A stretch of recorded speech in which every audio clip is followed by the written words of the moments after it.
Hey there, listener.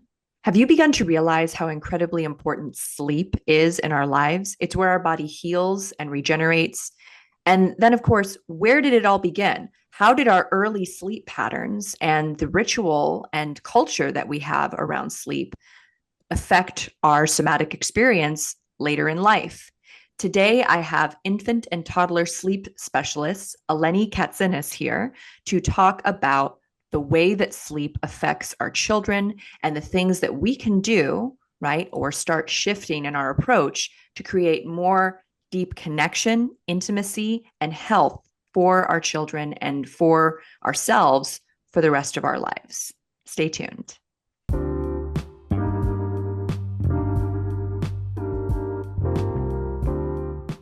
Every day there is a forgetting, and every moment there is the possibility of remembering who you truly are, awakening to your body, to the inner world, to the experience of being alive.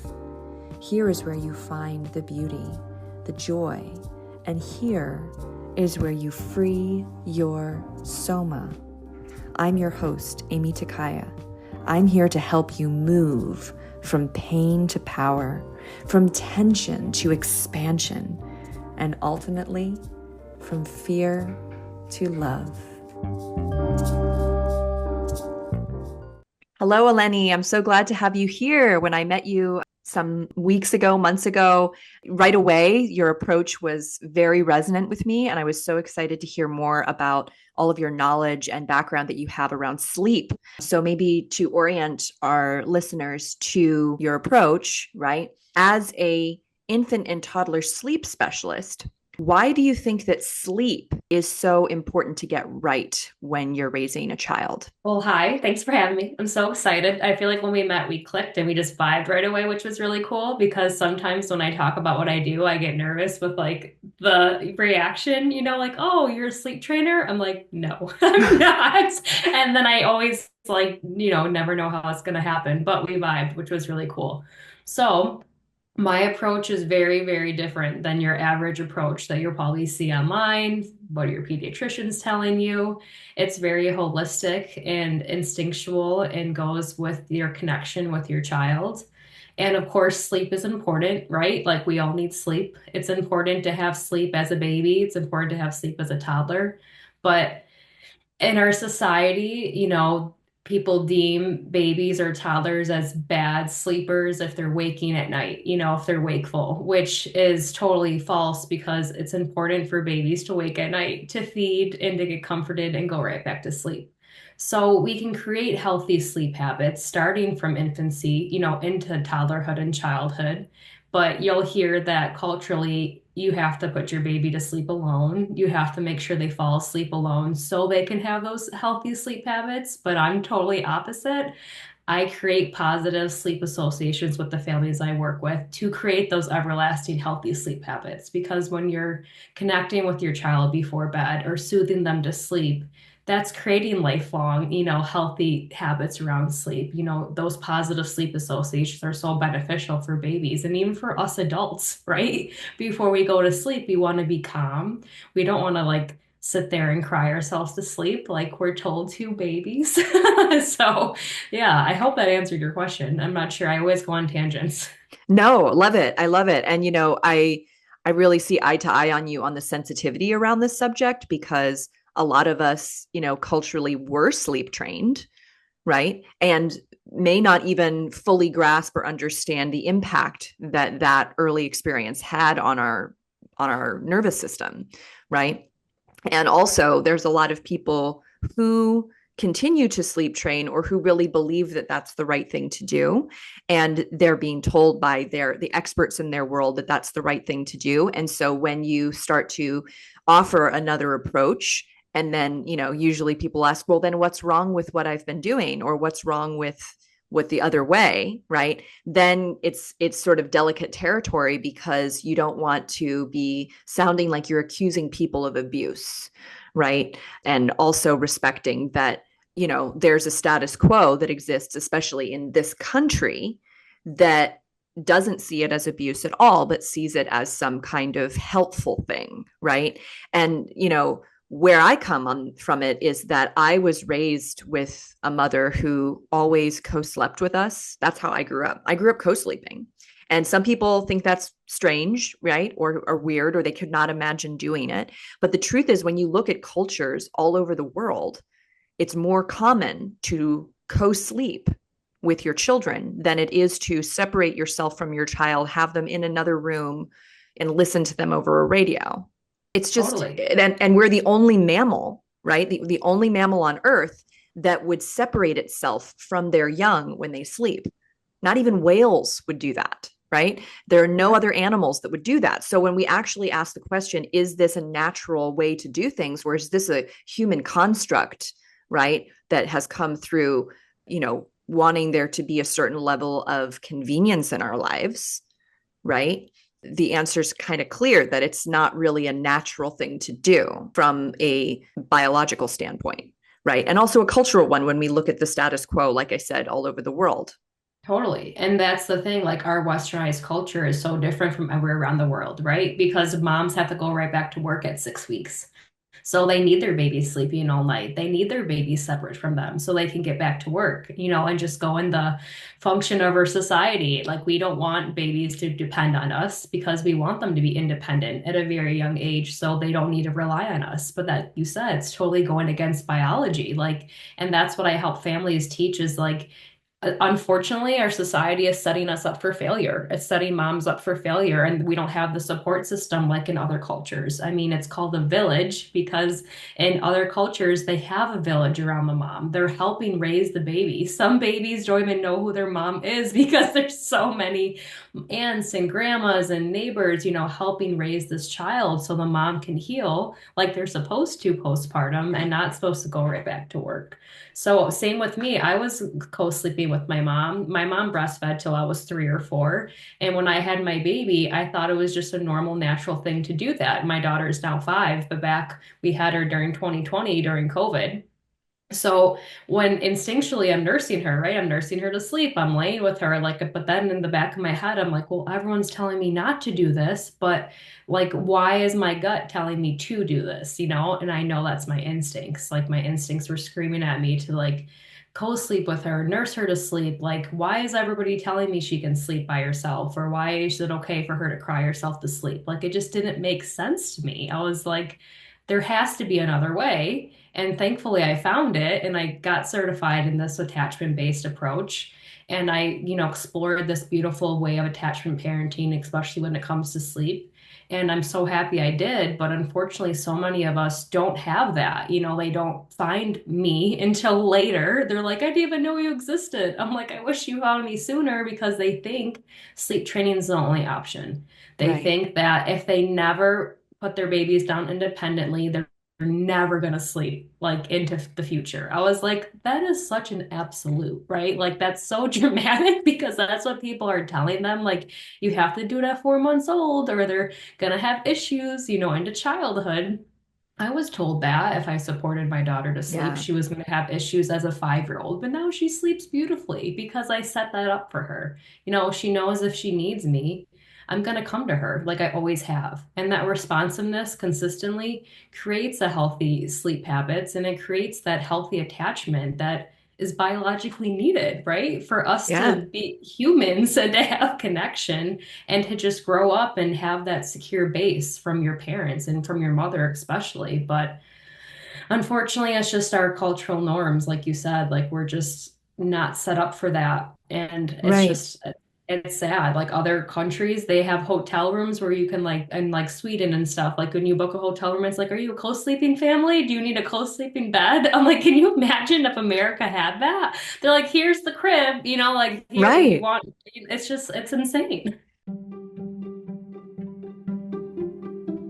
Did you know that your muscles are holding on to thoughts, memories, and feelings? If you have a tight neck or back, you're not just getting old, you're experiencing a buildup of tension from the life you've lived. Most people don't know this, but there is a part of your brain that can reverse and prevent chronic tension. When you relax your muscles, you not only move better and regulate your nervous system, but you also free yourself from the grip the past has over your body, so you can live with freedom. confidence, and enjoy your life now. How does that sound? Join me, Aimee Takaya, and discover what my clients are raving about at youcanfreeyoursoma.com. Well, I think that there's so many layers to why, we have ended up this way. And some of it is, what's the name of that doctor, Dr. Ferber or whatever in the 1960s, who wrote a book and, Yeah. made really strong claims, right? We see this in a lot of different areas of health and wellness, where at some point in the 20th century, there was a person who made a really great claim that just spread like wildfire. Like, I don't know, one example that's parallel to this is, I think it was called Diet for a Small Planet. And it was written in the 1970s. And in the book, the woman who wrote the book outlined this idea of complete protein. And she basically claimed that you had to eat rice and beans together in order to get all the amino acids to create a complete protein. And it completely, created this whole system of food combining in order to get the right amino acids, right, to create a complete protein.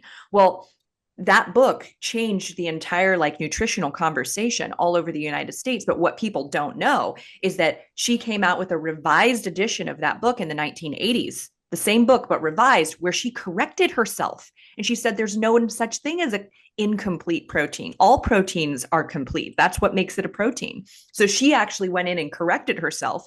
But still, nowadays, you can go take a nutrition course at a community college and they will teach you about food combining for complete protein. So it's things like this where someone makes a claim, they have a hypothesis, they have some kind of data or information to back it up, but it's incomplete, right? And it doesn't really show us the things that kind of happen culturally or scientifically, to follow up that claim. How has that claim now been researched and studied?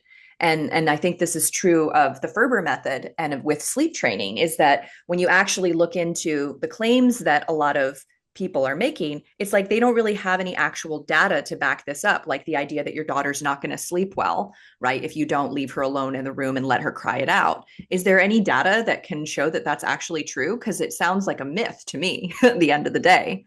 Totally. It's so crazy because that's how many years ago did the Ferber method come out, right? It's just like mind-boggling to me that we're still using this from so many years ago. I mean, we know better, so you do better, right? But people are still using that because there's no negative research, right? Supposedly, there's no negative research that Ferber method or sleep training harms children. But how are you going to do that study? Number one, who's going to study children sleeping and who sleep trained children versus non-sleep trained children? The research and the studies are really wishy-washy, but the studies that they have done with sleep trained babies is the mental health of the mother and how well the baby is sleeping or if the baby is able to put themselves to sleep. They don't study how they're sleeping all night long.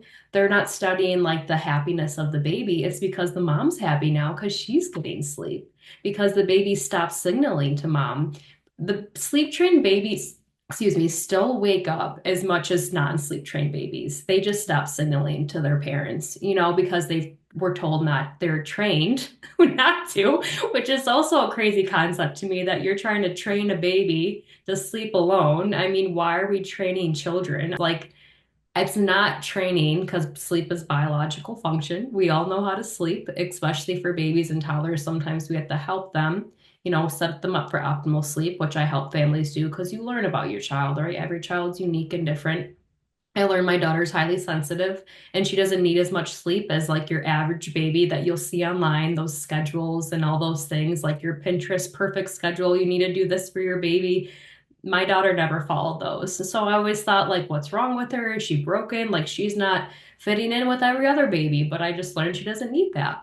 And she's so sensitive that she needs me. She needs me. She needs the contact. She needs the closeness. She needs touch to fall asleep. And she still does, which I'm totally fine with. And I love it.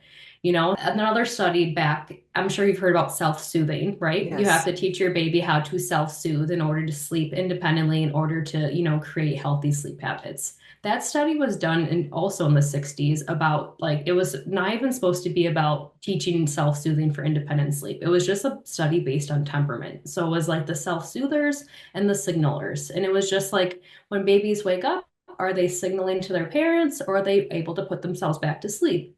And they didn't teach babies like, okay, self-soothe at that age, but they took that term and they ran with it. They're like, okay, now we got to teach these other babies to do what those babies were doing. But it was just based on temperament. Those highly sensitive ones were waking up and signaling, and the ones that were more on the easygoing side were able just to look around like, oh, I'm safe, I'm good, I'll go back to sleep. You Yeah. know?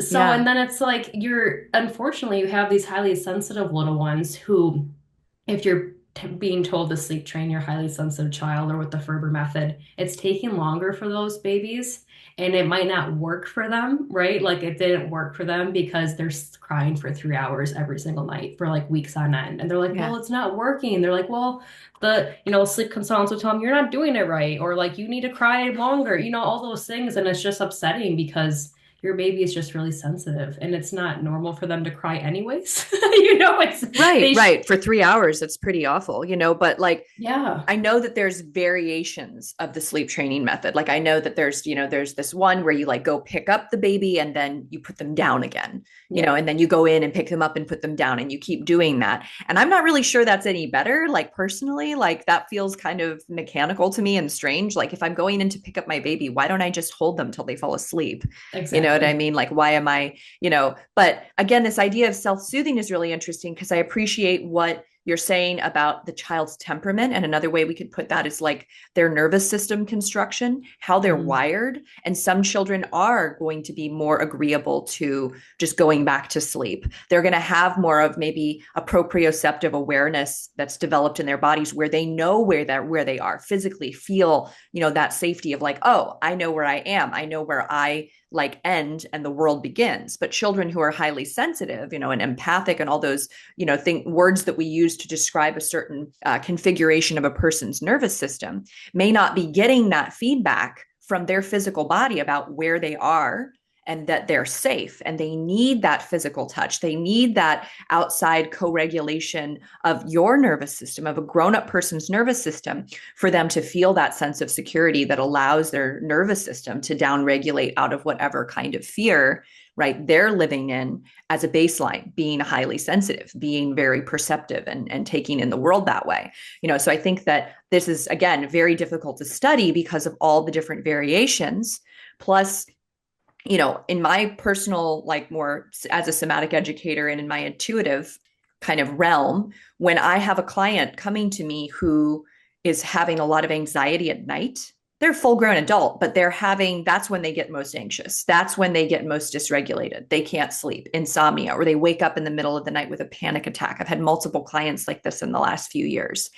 And I can't help but ask or wonder, and I finally did recently, which I'm glad that I did, what were your sleeping conditions like when you were a small child?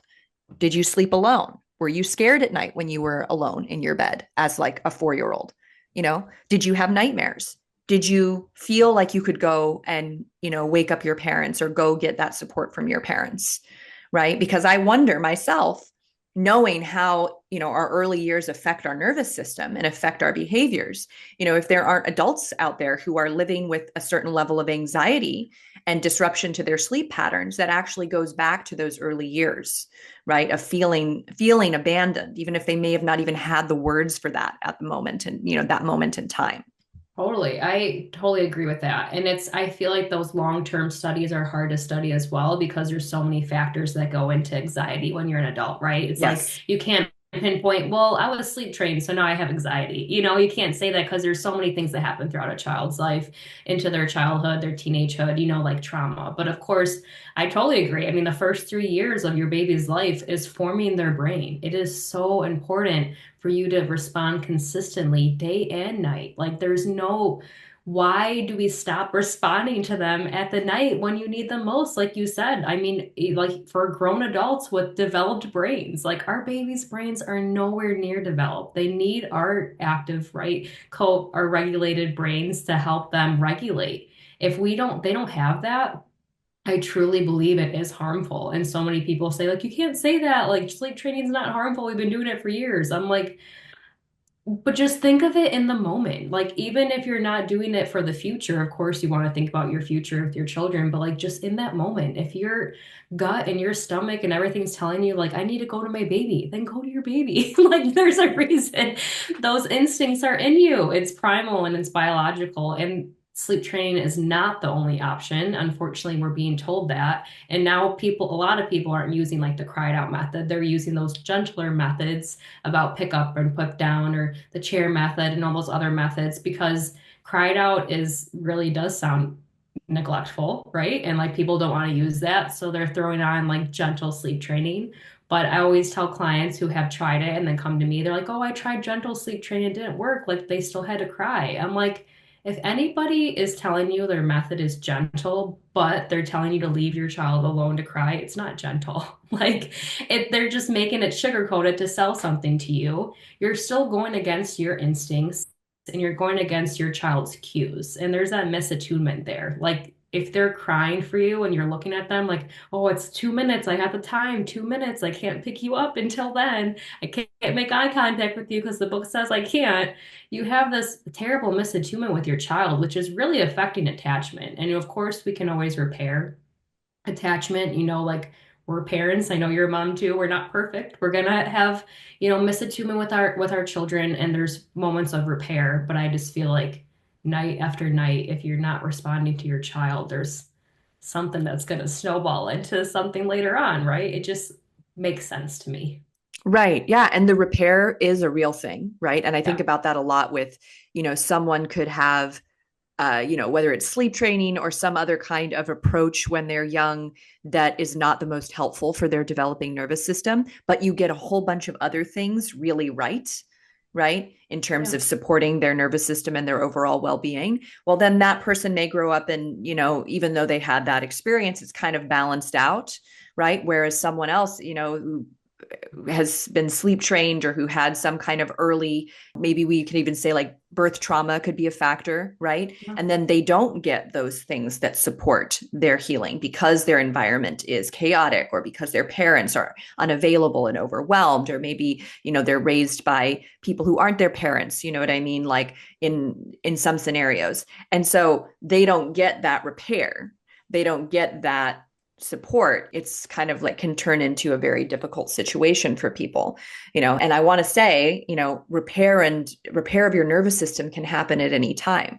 Like obviously we want to do it right away when we realize that there's been some kind of harm or some kind of, disruption, right? But even clients of mine that are in their 50s or 60s can start repairing their nervous system and healing from whatever things happened in their early years, right? So the repair can happen at any time. The sooner we get to it, the better, because then this person can enjoy their lives more, right?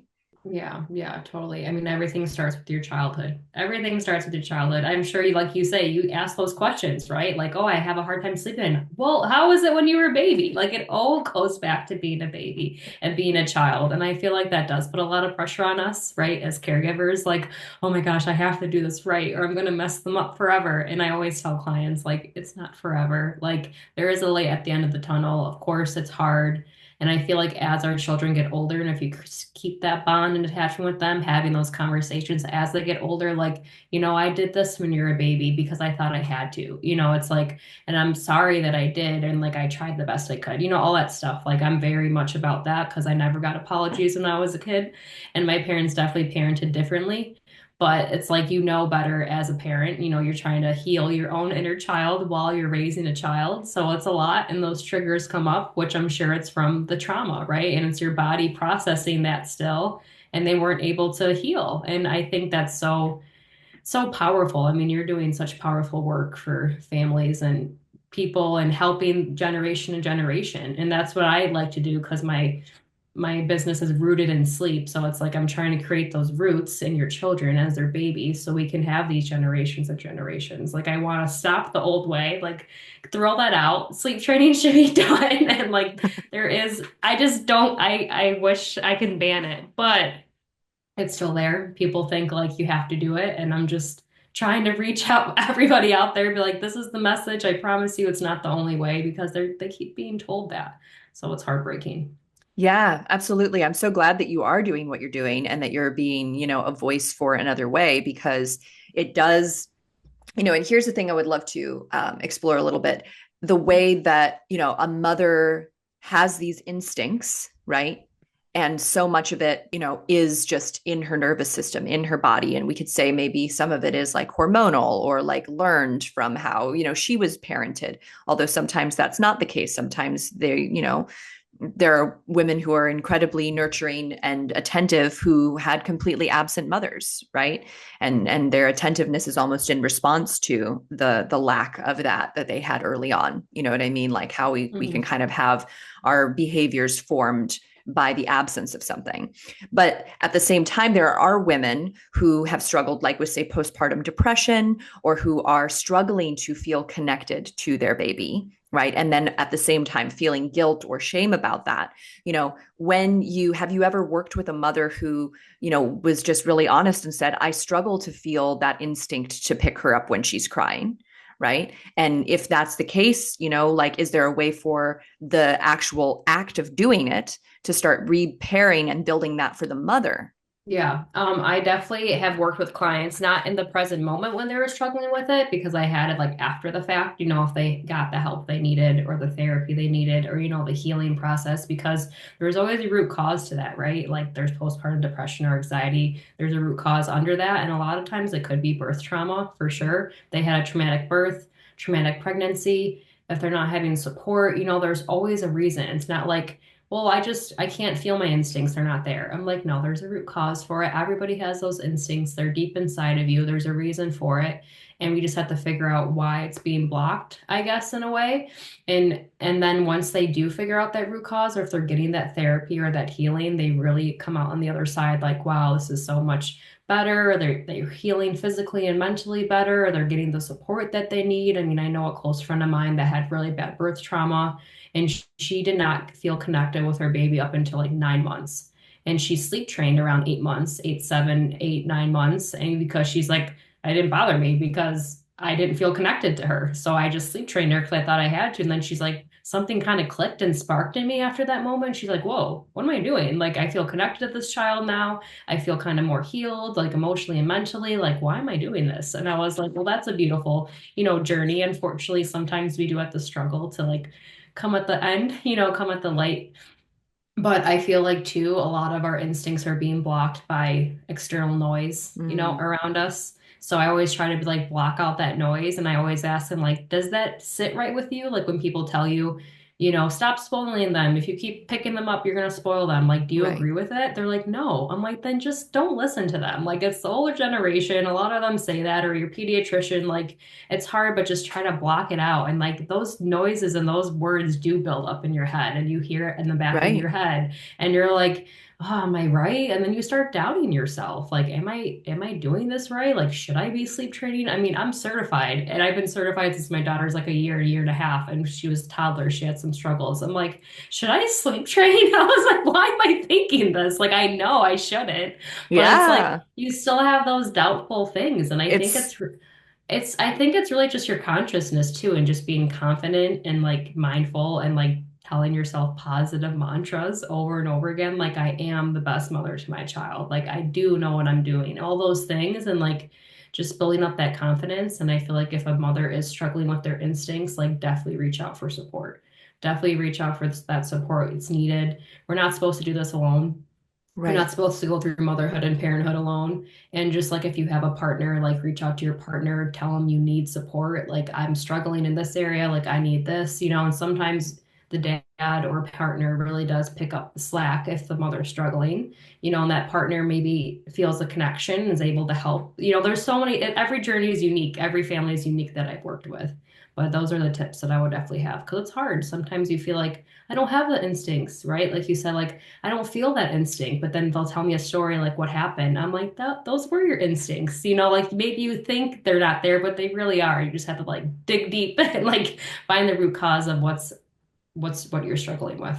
Right, right. And I can imagine that even just starting the act of, physically initiating that connection is part of creating those hormones in your body to feel more of those instincts. So if you're being invited to sleep train and you're sleep training, you're kind of like cutting yourself off from that building in your system in some way, like, unless of course it comes by hearing your child cry for 2 hours and part of your body just finally says like, no, like I can't do this, like your instincts kick in that way, right? But even just approaching sleep from a more holistic angle, from a place where you're supposed to like detach from and ignore the cry for help that your baby is sending you, to one where you're responding to that and you're bringing your awareness to what they need and providing for them. I think that I could see how that would be very beneficial also for the mother to be engaging in that way, to really be honoring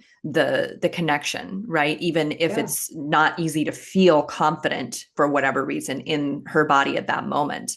I think that the external noise is a huge factor, and it just says, the power of the status quo, right, to enter our brain. Right. I also like what you said about it being a mirror to kind of help us reflect deeper on why we're doing what we're doing. Right. To have doubt can create great faith. Right. To question ourselves and say, maybe I don't know everything, is a really powerful thing for reorienting us to what we do know through that contrast. Right. Through that moment of questioning, to reorient ourselves back to, why it is that we've made the decision that we've made. In terms of the actual practices, right, around this, can you kind of outline, like if you're working with someone who has been sleep training and now they're interested in a different approach, right? What would be some of the first things that you would have them address? Yeah, totally. So usually I'll have people who have tried sleep training, but they've only tried it for like 3 nights. They don't try it for like months. I haven't had any clients that have tried it for like a long period of time. I have had clients who tried it for a couple nights and then they like come to me. They're like, that was horrible. Like, I'm not doing that. What can we do instead? And they had their babies maybe cry for a couple hours a night. And then they'll come to me and they're like, I can't, I'm so happy I found you. I don't want to do that. But like, what can we do instead? And I'll always start with like, but if you have sleep trained for like a long period of time and you realize like I can't do this anymore, even if you successfully sleep trained, if your baby stops signaling to you, I always start with connection. Like you're gonna repair those moments and you're gonna show up more. Like you're gonna respond to every single wake up. You're gonna support your baby to sleep. Like you're gonna really hone in that connection and build that up again. And you're probably going to see a little bit of maybe more disrupted nights, maybe more frequent night wakings, because your baby probably was waking at night, just stopped signaling to you. So they're going to have to know that sleep is a safe place again, that they're able to, you're going to respond to them again, so you're going to have to build that connection back up. Not saying that these moms aren't doing that during the day, because I'm sure they are, but they stopped at night because they thought they had to. So connection and attachment is always one of my biggest focuses. But then for per family, it's really just unique on their goals and what's going on.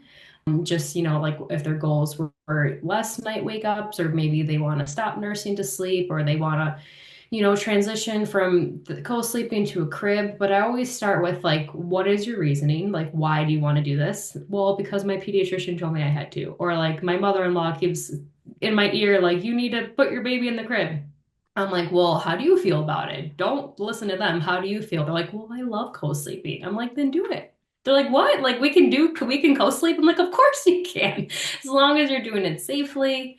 And like, I understand. So I'm very much about like a baby-led approach, let your baby lead you, follow your baby's cues, and like support their emotional well-being. But I'm very much about mom and dad too. Like, it's important to support their emotional well-being. So if your baby's like 18 months old, they're nursing around the clock all night long and you're exhausted, well, there's probably something going on, right? There's a root cause to why they're waking so much and nursing so much. So let's really dig into that. Like I always try to help families find the root causes of the night wake ups. Like if a 3-month-old is waking up every 2 hours to nurse to sleep, that's normal. But if they're getting older, there's a reason, So like, that's why I try to help families with. And that's a big thing that I see with clients, is like shifting their goals. Like they start with me, like, I want my baby totally in their crib. I'm done supporting them overnight. Like, I'm so tired. I'm like, okay, let's try to get some things like working here. Let's try to get a longer stretch for you at the beginning of the night. And we do, we try to nail down some sleep during the day, maybe cap some naps, or like really honing on that connection, even like sensory needs. Like, does your baby need that massage before bed? Do they need more rough and tumble play before bed to help calm their nervous system down for sleep. And then you'll see like a nice 6 hour stretch. And they're like, oh my gosh, like I feel like a whole new person. I slept 6 hours straight in my bed alone. And baby wakes up for like a nursing session and they bring them in the rest of the night because they're okay with co-sleeping now because they feel a little bit better, So it really just depends on the family and their unique journeys and their sleep goals. But like I said, I really haven't had any clients who have sleep trained for a long period of time and then come to me. Like I would love to Right. help those families, but Yeah. I think it would just be like a longer process possibly to repair those moments, to really build on connection and totally depending on baby's temperament. Because if you sleep trained a really highly sensitive child, you probably didn't fully do it, honestly, because if I would have sleep trained my daughter, it would have took probably weeks and weeks and she would just keep crying and she would throw up to the point of crying. And I just know I couldn't do it. So I get a lot of those clients like, I can't do it. I'm like, that's okay. There's a reason why you can't do it, Yeah. So yeah. And I would imagine if someone like has, successfully sleep trained and like, had done it for several years, it's less likely that they're going to come to someone like you because they feel like there isn't a problem, but Yes, once that's again, true. like some of those issues could be problems later on or could be behavioral issues that they don't actually know are part of this root cause of their child not fully trusting that they're going to respond to their needs and so is shutting down. What's been very interesting for me as a parent, because I think that when you become a parent, you sort of revisit yourself at those different points in your development, and you also Mhm. revisit like what your mother was like or what your caregivers were like in that moment. And my son, over the last year, we moved across the country. There was a lot of big shifts, there were a lot of big changes, and he started having this like very negative self-talk, but he was doing it out loud to me. He was like telling me, that he didn't like himself. He was saying those things to me. And of course, it was heartbreaking. And like, I didn't want to hear that. And I was struggling to figure out how to respond, to my 5 year old, my 6 year old, who's saying these very like heavy things to me. At the same time, I was like really I took it as a good sign because he's actually saying it to me out loud. I think that at his age, I had already started having negative self talk patterns. By the time I was 8 or 9, I definitely had negative self talk patterns, but I didn't say them to anybody. I didn't tell my mom. I didn't tell my dad. I didn't tell my friends. I kept that like buried inside of me. And I can see now that that was part of, what kept me in pain for many years in my young, adolescence and stuff, is that I only had a way to express those things through angry music, or acting out like, with drugs and alcohol when I was a teenager, versus what if your kid could actually say that heavy stuff to you and you could receive it in a responsible way and they could actually move that energy out and not keep it suppressed and buried in them, and over the last year, he's stopped saying things like that, but he's also just happier because we got over kind of the difficulty of the big transitions in life, So I think that being able to feel safe to express our needs and to express our fear or our pain, right? And one way, crying for an infant is that they're Yeah. crying out and they're saying, I need you, I need help. My son telling me, oh, I don't like myself. I hate myself, is his way of trying to get help, of letting me know that he's in pain so that I can be a responsive parent, right? Yeah, totally. I mean, that is how you build a securely attached child and into their toddlerhood and childhood and adulthood is letting them come to you with every single emotion and accepting every single emotion. Like you accept all of the pain, all of the sadness, the happiness, everything. Like if I hear like, oh, my baby's always happy, they never cry. I'm like, okay, that's a red flag because there's a reason, like babies should be crying and toddlers should be crying. They should be having those big feelings, those big emotions. And if you tell them, oh, just stop crying, like get over it, then they are going to stop crying and they're going to stop coming to you and they're going to suppress those feelings and it's going to carry them on through, toddlerhood and childhood. And I always talk about the older generations and I try to give them the benefit of the doubt because they did what they thought they had to back then. And we were, generation is getting better with emotions and like feelings and all that stuff. But they were just like in survival mode, I feel like then. Like my mom grew up in Greece, and then she came to America and married an American, and they're very different dynamics, you know? So she was very instinctual and responding and stuff, but also just like she had to grind and be a mom at home. And while dad worked all the time and she didn't have that support, so she definitely suppressed a lot of emotions, which maybe came out to us without meaning to. So like I respect her so much because she did so much for us. And now as an adult, I understand like why everything happened the way it did, you know?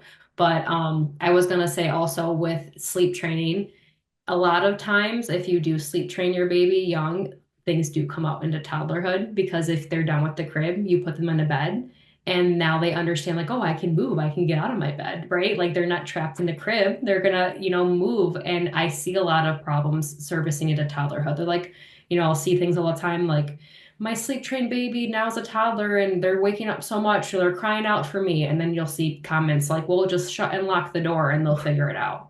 Yeah, so it's like, well, now they're a toddler. They're actually able to vocalize, Mom, I need you. But then, like, you're just telling them no, like, figure it out on your own. But then I have a lot of toddler families come out and, like, be like, I did sleep train, but now my toddler's having a hard time. I don't want to do that. I'm like, okay, you don't have to. So let's really repair a lot and focus on that connection.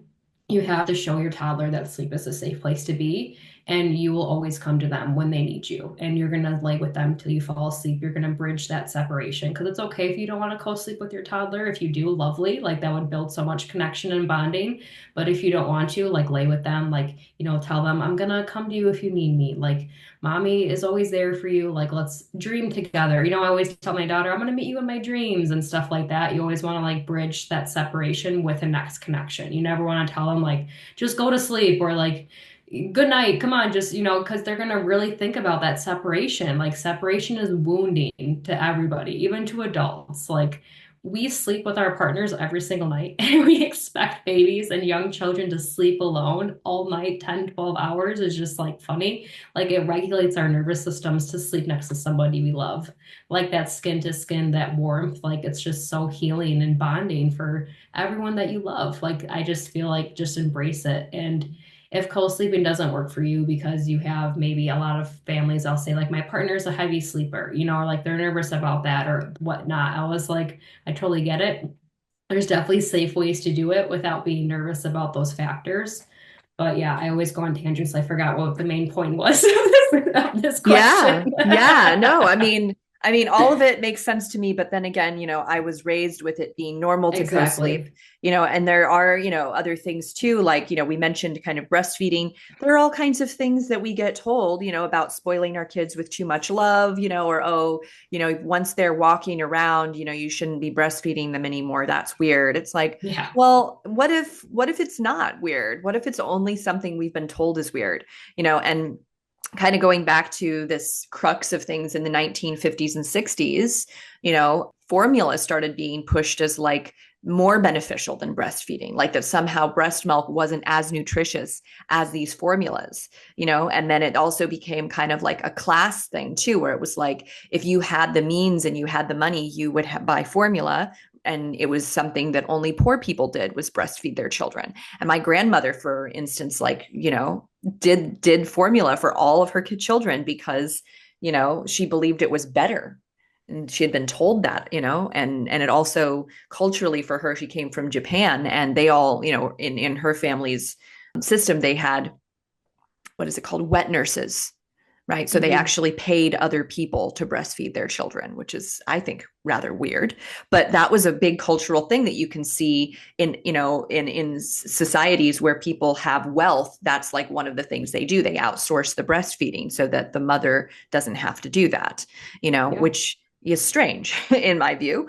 Yeah. But what I'm getting to here is that, there are other kinds of like cultural ideas that we might have about, say, co-sleeping, like that maybe, I don't know, 100 years ago, everybody was co-sleeping because, the average, person didn't have the amount of money or the amount of wealth, right, in our developing nations to have separate rooms and separate beds for everybody. So there may be a piece where having separate rooms and separate beds for everybody is a sign that like you're making it in America. You know what I mean? That you have the means to do it this way that is, more luxurious or more preferable, or you know what I'm saying? Yeah. Versus like the old style where everybody's just in a pile on a big platform of a bed, which is literally how they still do it in rural Vietnam. Like I saw it. It's like auntie, mama, grandma, three kids all on one big platform of a bed, Yeah. right? And then there's other layers to it about like, familial trust and feeling safe to sleep with your family members, and whether the health of the family is like sound enough that there's no worry about like, inappropriate touching or things like that. You know what I mean? Like there's so many layers to why people might feel like co-sleeping is weird, right? From a societal standpoint. Oh yeah, totally. I just think it's so funny that so many things that are supposed to be natural and instinctual is so weird, right? Like breastfeeding is weird, co-sleeping is weird, being with your baby all the time is weird, but like it's okay just to drop them off for 8 hours a day at daycare. That's like, you know what I mean? Just like we're such a detached society, and it's just so harmful for the mother and child relationship, especially in the early years. Like I get it. Some moms do have to go right back to work, so they do have a daycare or a nanny. And I always just tell them, like, bring in their attachment village if you do have to go back to work. And there are great daycares are good out there. You can do a nanny situation and all that stuff. But I think it's so funny that when people say like you're spoiling your baby, I always tell them like, do you know the term for spoil? Do you know what spoil means? It means that you're rotting something. Are you rotting your child by responding to them? Like if you're spoiling your baby, it's by not responding to them or not being there for them. Like do the opposite. If you're, you know what I mean? It's just so funny when I hear those things because I'm like, you just really think about it. Because I feel like so many people just take things as it is, like right away. They just hear like, oh, put them down, you're spoiling them. They're like, okay, I'll listen to you because you're a medical doctor and you know what you're talking about. I was like, we're just remember your pediatrician is not specialized in everything. They're there just to like be the primary caregiver to make sure your child's health is okay, but like they don't specialize in sleep. They don't specialize in like airway, like all that stuff. Cause I see a lot of medical red flags come up too, like they have reflux or they might have a tongue tie or they have like enlarged adenoids or tonsils. And those babies are having issues with sleep because they really Have to can't breathe. fall asleep. They can't breathe. And then doctors are telling them, oh, mouth breathing's normal. I'm like, well, no, it's not. It's not normal for anybody, so please investigate that. But you might have to go to a specialist for that. Even as adults, right? Like we go to specialists for things that we're due. Like, can you imagine if you went to your primary doctor and said, like, I need to heal my body, like I have all this trauma inside my body. They're like, okay, take an antidepressant. Like they're not gonna go to get some, like go to you. They're gonna like just do all that stuff. So it's just like I feel like we're not getting to the root cause of things. We're just like handing things out to like a band-aid solution. Like sleep training is a band-aid solution for a lot of families. Right. And they're going to figure out that unfortunately maybe later into toddlerhood or childhood when your child can vocalize in words like what's going on with them. Because as a baby, they just cry. And then you're telling them to ignore their cries. And then I even hear like, oh, you'll start to understand their cries. Like there's a cry when they're falling asleep, and then the difference of cries if they're hungry. They're just manipulating you. I'm like, oh my gosh, these poor moms are being told, and it's social media too, right? You see so many things on social media, which can be a blessing and a curse because there's positive things with social media, like what we do is positive on social media, but then there's the negative things like follow this perfect sleep routine for your 3-month-old baby and they'll sleep all night long. I'm like, oh, just don't look at that. Like don't compare your baby to other babies online because it can be harmful for your relationship for sure.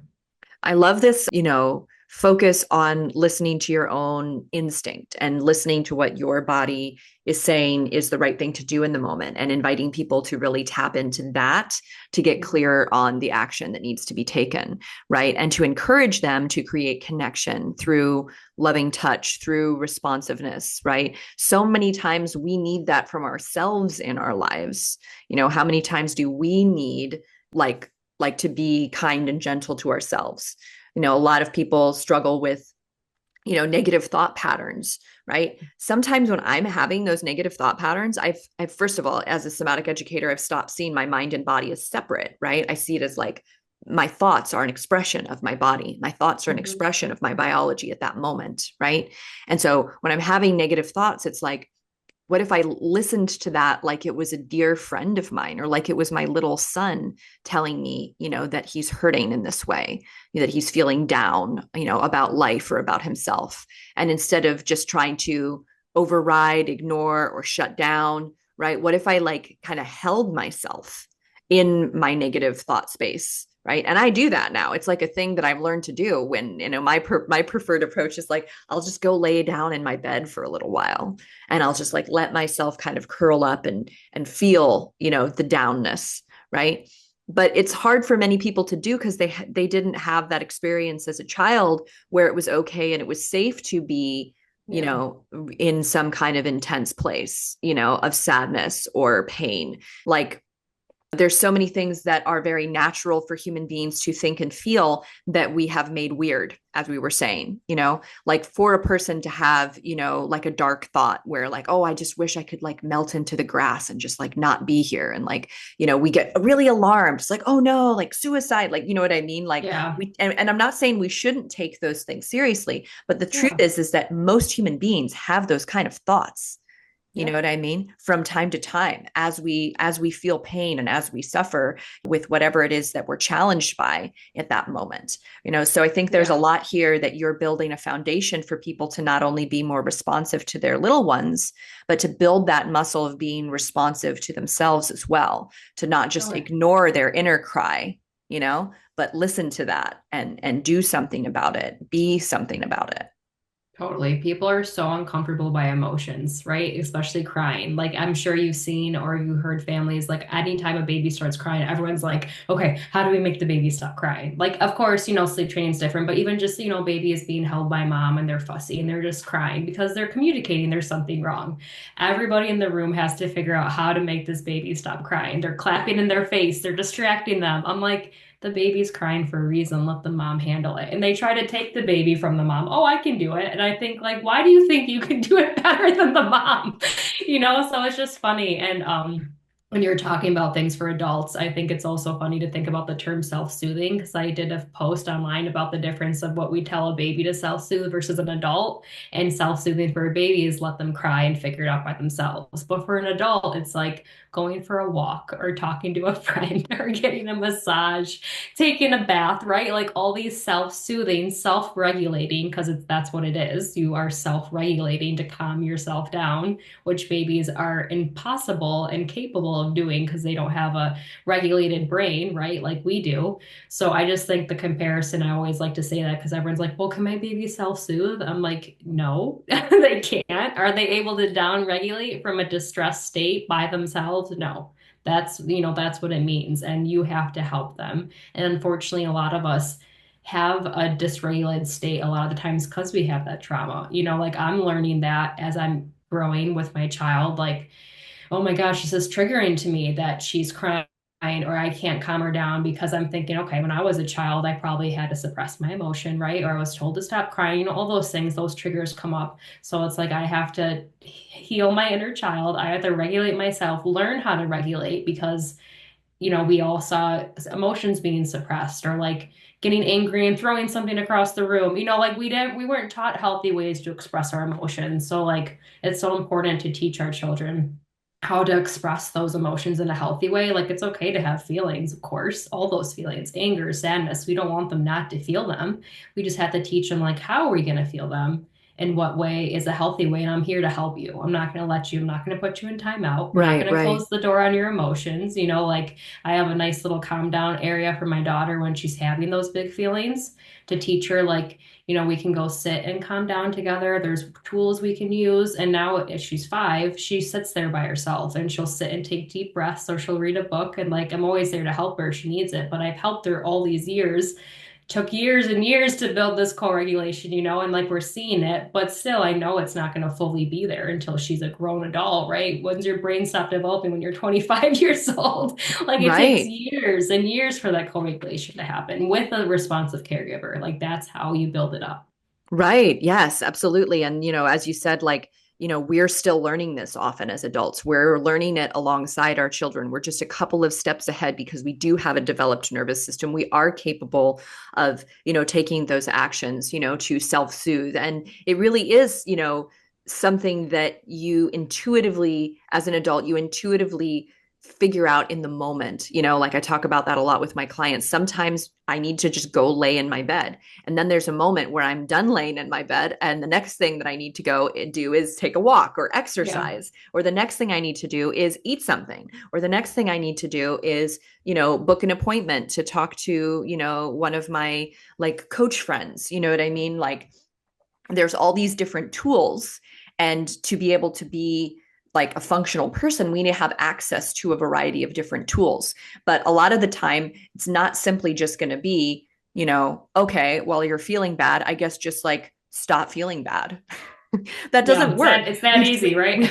We try to do that. That's what we were told to do as children. Oh, you're upset, you're yelling, just stop yelling and you'll be fine. Oh, that hurts. Well, it doesn't look that bad. So just continue going, like it's fine. But that's what we have been, unconsciously taught to do as children. And that's what a lot of us still try to do to ourselves. We kind of gaslight ourselves, right? And try to pretend that we're okay when inside we're like, Yeah, totally. Especially when it comes to like mothering and motherhood, like we have so many self-doubts. Like I'm not good enough as a mom. Like my baby's sleeping horribly. It's my fault. And I'm just like, it's not. I promise you. Like it's your society, our societal cultural norms telling us it's your fault, or you're a bad mom because, your baby isn't sleeping well, or you're a bad mom because, you're only producing so much breast milk. Like all those things. I'm like, that's not like you are enough for your baby and you are the best mom for your baby. There's a reason that you are the mother to your child. And like, that's just the most important thing. I always say that you're the expert on your child. And I'm here to help guide you if you need that help and support. And I also I want to be a part of your village because it can be so isolating and lonely because, if you just have your partner and your child, maybe no family lives around you. And like virtually, it really is like taking off, in our society. We do have to create that support system online, which is still so great. Like I definitely always encourage people to reach out for support if you need it because you're not meant to do it alone. I say it all the time. You truly aren't. And it's not fair that some of us do. Yeah. Yeah. Well, thank you so much for what you're doing. It's really beautiful work. It's really necessary, and so do you work with clients mainly in person or do you do online work as well? So I do a virtual, like support, one-on-one support. If you book a package with me, we'll do like Zoom calls like this. But I also in the Buffalo area, I do monthly mom meetups. They call them Rest and Roots. So they're free meetups. And I always have a special guest with me. So I have all different types of special guests like chiropractors, nutritionists, like IBCLCs, the baby wear educator. And then I'm the specialist in sleep. So we'll just sit and chat like a casual conversation. Like I open up the floor for moms to talk about their struggles, their wins. And it's so beautiful to see like everybody opening up like to strangers. Like we never met each other, right? And like usually I start, and then there's always one really outgoing mom, to talk about everything. And then there's one shyer one, but you just see like the conversations being like coming out so natural and organic. And then you'll see like moms helping each other, supporting each other. And I'll have a lot of moms come like, my husband wants to sleep train, but I don't want to. And I'm like, well, you're in a great place. You're in a safe space with all these other moms. So I really love having those. I love in-person events. Of course, I know a lot of people can't do that one-on-one in person. So that's why I do offer the virtual, support packages. But yeah, that's what I'm working on right now. And I really do love meeting with moms. I don't have a baby anymore. So I love seeing the little babies too, because I miss it. Oh, yeah. That's beautiful. So if people want to connect with you, if they want to learn more about your approach or seek a consult, where can people find you? I have an Instagram and Facebook. It's Rooted in Sleep. So ROOTED in Sleep. And then my website's the same name. And yeah, you can just contact me on there if you have any other questions. I'm always working on something new. I have these meetups every month, my support packages. I have actually a workshop in a couple weeks for transitioning out of co-sleeping. So I understand that, co-sleeping is obviously natural and beautiful and biological, but sometimes it stops working for families. And my workshop is teaching families how to gently transition away from that by still keeping your connection and attachment super strong with your child. Love that. Yeah. Yeah. Because people need to feel like they have freedom and options to be dynamic and flexible as their lives, shift and as their situations shift. Right. Exactly. And not feeling like there's only one way to do things and they have to just stick with the one way they decided at one point. Right. We're not meant to do that. We're meant to live dynamically and respond to the moment. So that's wonderful that that you help with that and you take that perspective. Yeah, definitely. Yeah, well, this has been such a wonderful conversation. Thank you so much for coming on the show. If Yeah. you have a baby, right, if you're listening to this podcast and you have a baby and you've been trying to figure out the sleep thing, definitely book a call with Aleni and she can help you sort it out, right? Or maybe you just have some new ideas of what to play with by listening to this podcast, right? About listening to your instincts and the benefits of that for both you and your child long term. So thank you again for coming on the show and we'll be in touch. Yeah, definitely. Thank you.